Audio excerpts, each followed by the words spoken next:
nesusikaupę, skubėjom su metimais. Ketvirtam kėlinyje pavyko grįžti. Gal tiesiog labiau susikaupėm ketvirtam kėlinyje. Kokie tavo vasaros planai su krepšiniu susiję? Nu tai į stovyklas važiuoti pasitreniruoti su draugais išeiti. Žais krepšinį vasarą. Pradėjom nesusikaupę, turbūt neįvertinom varžovų, galbūt pasitikėjom labai savim. Jau nuo pat rungtynių pradžios įsiblaškę, daug susitarimų, tą, ką darom per treniruotės, tą, ką padarydavom per paprastas rungtynės ir baudos metimus geriau mesdavom. Dabar geriausiu atveju iš 2-1 metimą. Mūsų visur gynybos net nepradėdavo veikti.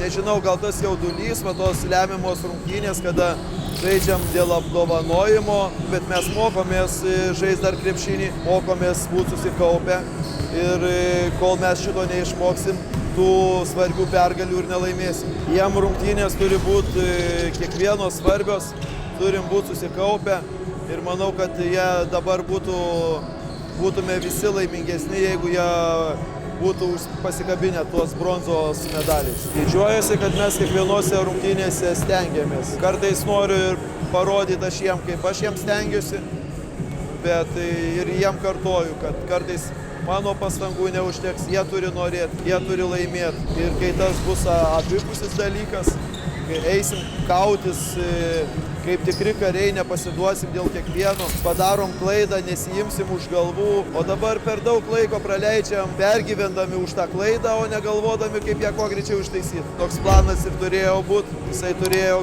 galimybę išplėšti tą pergalę, nepavyko jam, galėjo išplėšti pergalę Joris, nepavyko jam, bet kaip sakau, mes mokomės ir tuo lyderiu irgi netampama čia iš karto, reikia daug tokių svarbių rungtynių galbūt ir pralaimėti, kad suprast, kaip įveikti, kaip save paruošti tokiom rungtynėm. Tie, kurie norės ilsėtis, galės pailsėti, kartais gal paims krepšinio kamuolį, o tie, kurie norės padirbėti, išmokti dar geriau žaisti, tai jie turės galimybę ir galės tą daryti, galės visą vasarą dirbti, treniruotis, nes tik tai per pastangą, norą, ateis tas rezultatas.